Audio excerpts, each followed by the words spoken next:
UFC 255 put the spotlight on the flyweight division, both on the men's and women's side, and two champions came in with belts and two champions left with those same titles. Of course, in the main event, Deiveson Figueiredo putting on an absolute clinic against Alex Perez. A very fast title defense here. Needs less than 2 minutes to lock on the guillotine choke and finish the fight. A very impressive first title defense for him. He is now 20-1 and just continues to impress each time out, and it seems like we may not have to wait very long at all to see him back in the octagon. UFC President Dana White saying post-fight that he is planning on keeping Figueiredo in Las Vegas and turning him around in December against number one contender Brandon Moreno, who of course got a first round finish of his own on this card against Brandon Royval on the prelims. We will see if that actually comes to fruition. I think it is the fight to make, whether it happens in December or a later date. Of course, a lot of complicating factors going in here. Can Figueiredo make the weight on here? Will both guys be willing to get in there off essentially no training camp that month very soon coming up? We don't know exactly which show it would be on. You would imagine it'd be UFC 256, December 12th, with that being a pay-per-view. No matter what happens there, the right fight to make, in my opinion, is Figueiredo against Moreno.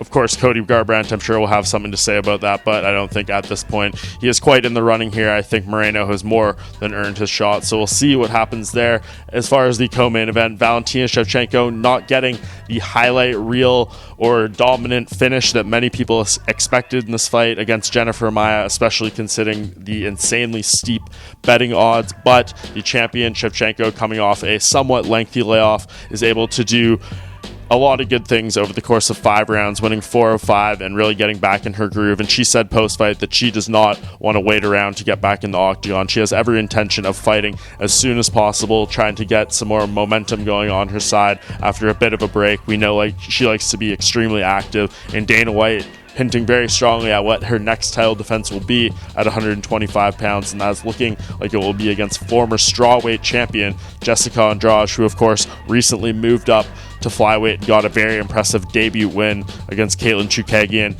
That would be a very, very interesting matchup for my money. Shevchenko has been extremely dominant at 125 pounds. No one has been able to touch her really at this point, give her any sort of real deal adversity. Of course, she had a tiny round off against Maia in this fight, but we ultimately saw that she was the better fighter. I do think Andrade has some capabilities to make it a tougher test. I think the betting odds and the court of public opinion would be much closer and view it as a more competitive fight than we have seen anyone Shevchenko has fought so far at 125. So we will see when that matchup comes together, but I think coming off this event, two very compelling champions with two very interesting options and matchups coming up for them coming out of UFC 255.